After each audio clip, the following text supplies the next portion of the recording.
Good afternoon. You're watching the Debka File, a weekly roundup of exclusive news, insight, and analysis from the Middle East, broadcast to you live from the heart of the region.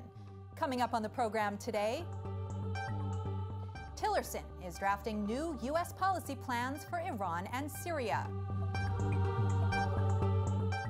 Russia calls a Syrian constitutional conference in Sochi.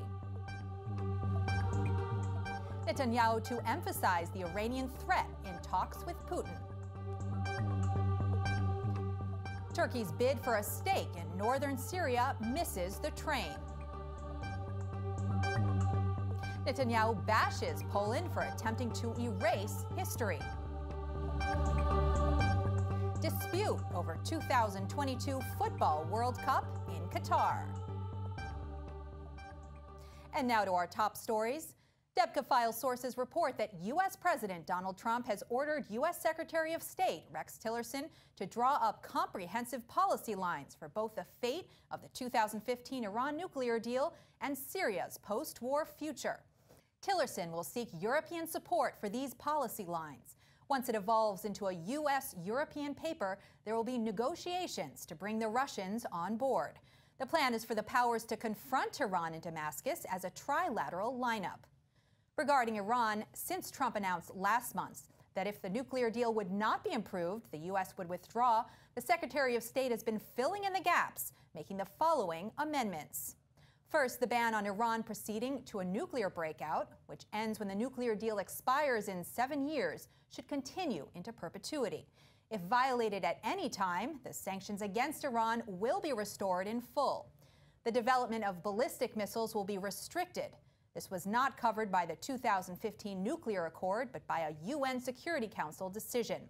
There are limits on the number of the most advanced centrifuges Iran can continue to develop. Regarding the demolition of the Iraq water plant for plutonium, Iran cheated on this prohibition by temporarily filling the pipes with concrete, which could easily be removed. There are plans for a new inspection and monitoring system for Iran's compliance with its obligations under the accord. So far, the efforts of the International Atomic Energy Agency to inspect and monitor Iran's compliance with the nuclear deal have been useless, and a new system must be put in place.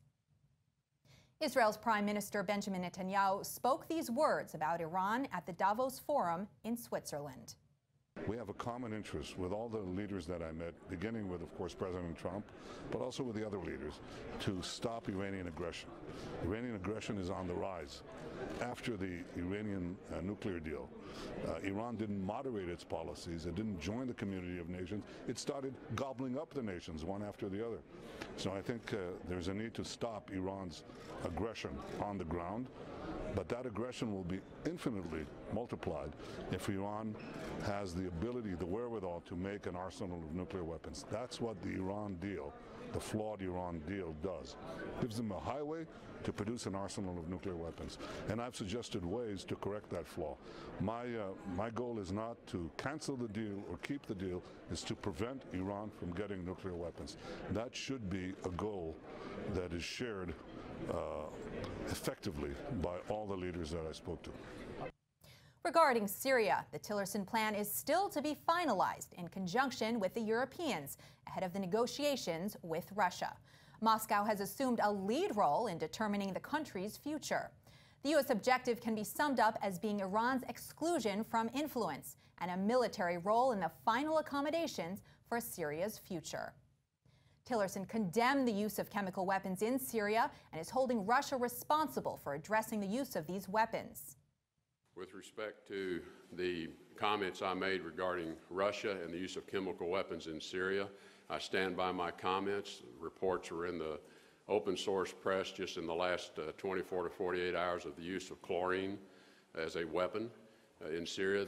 These are just unacceptable deployment of chemicals in ways that violate all conventions which Russia itself has signed up for. Moscow has worked hard to bring as many Syrian opposition groups as it can to the Sochi conference at the Black Sea resort. It has been called to draw up a new Syrian constitution to mark the end of the civil war.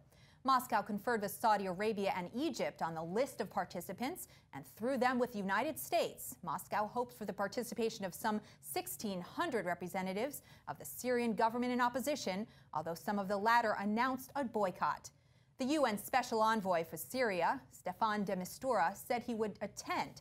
Bashar al-Assad presented the Sochi organizers with a list of those invited, which the Russians ignored. Tehran then tried to get the same invitees accepted by adding them to the list. Once again, Moscow turned them down.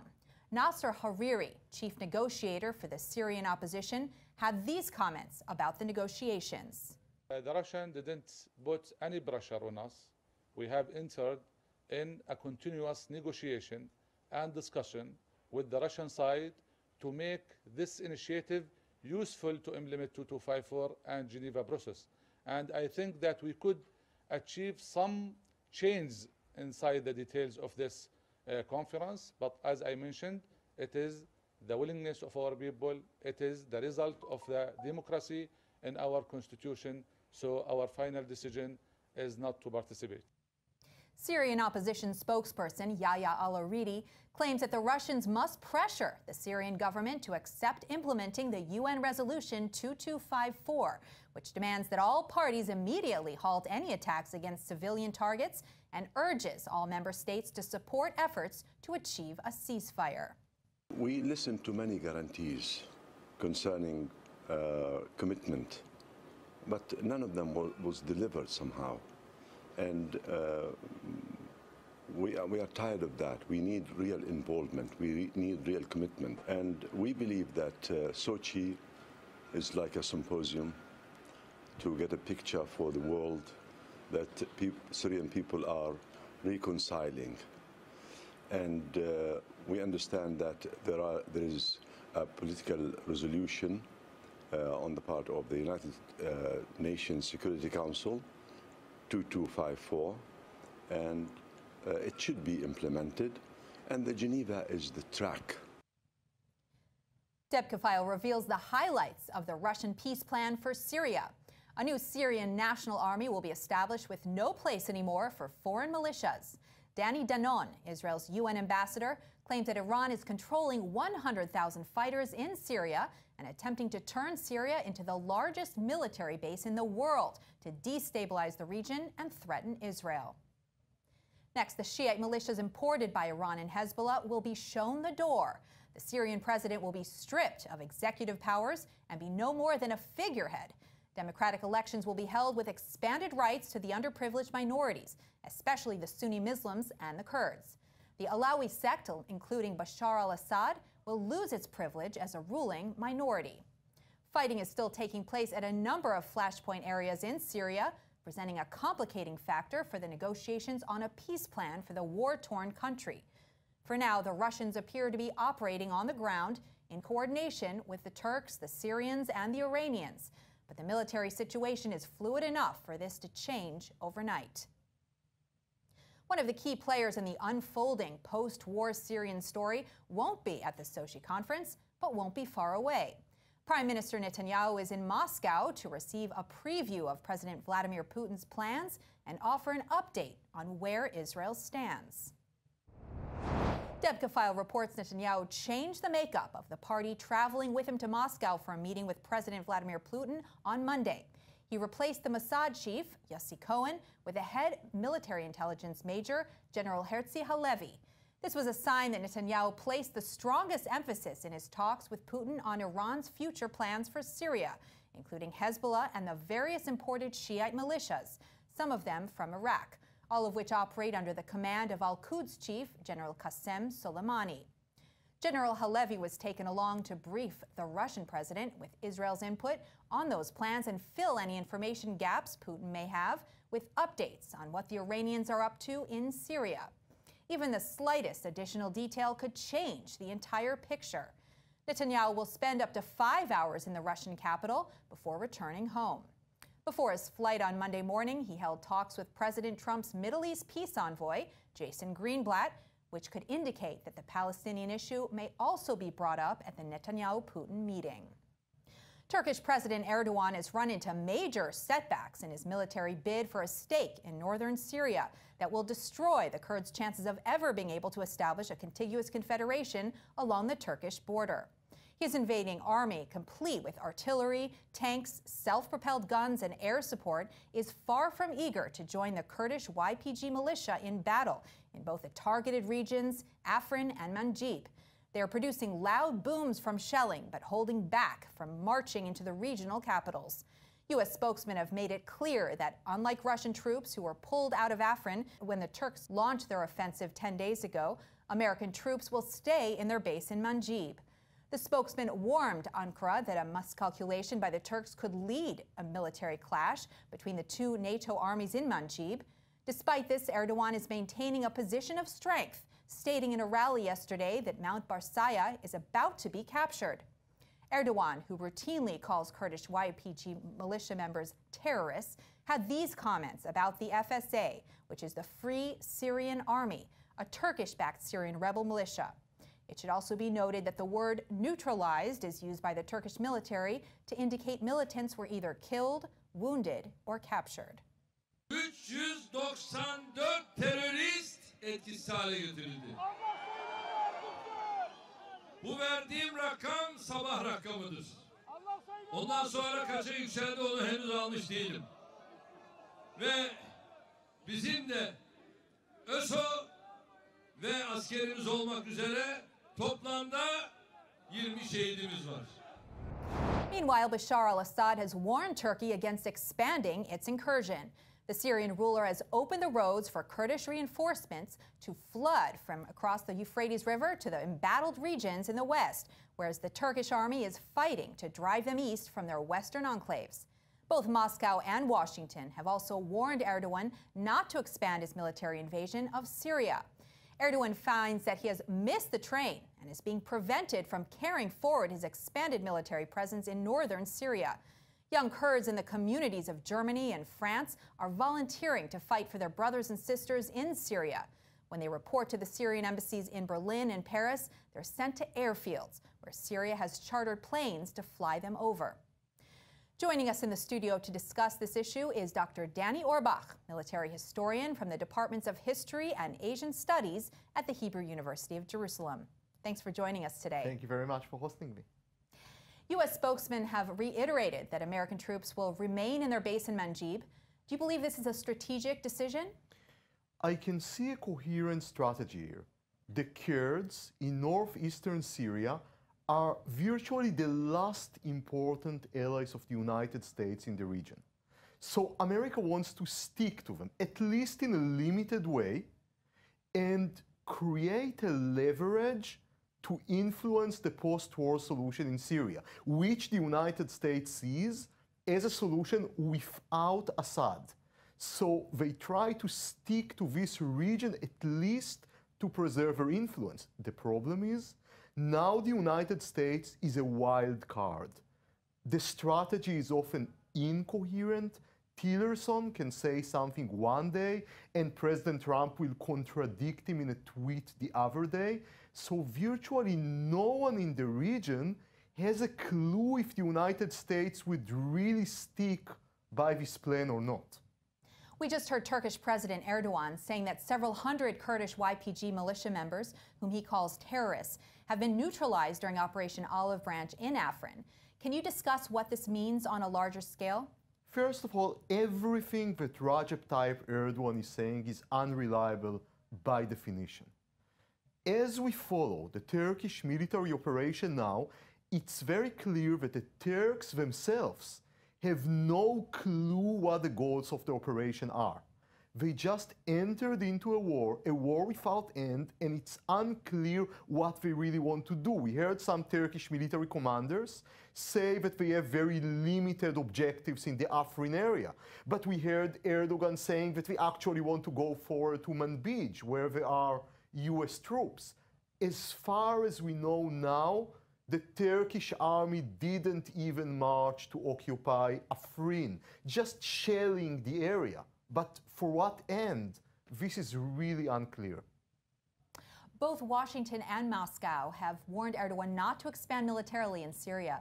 Do you think these warnings will impede Erdogan, and how do you think this will play out in his plans? I don't see Erdogan attacking Manbij and engaging US troops. That would be too much even for him, though Erdogan is very volatile, so one could never really know.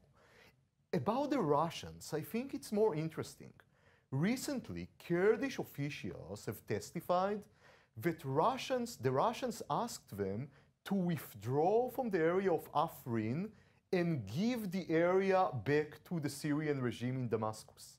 So it may be that the Russian withdrawal from Afrin is actually a ploy to force the Kurds to give this area to Assad. But we can never be completely certain. Has Russia's attitude toward the YPG been changing, and will Erdogan go through with his threat to drive all the Kurds out?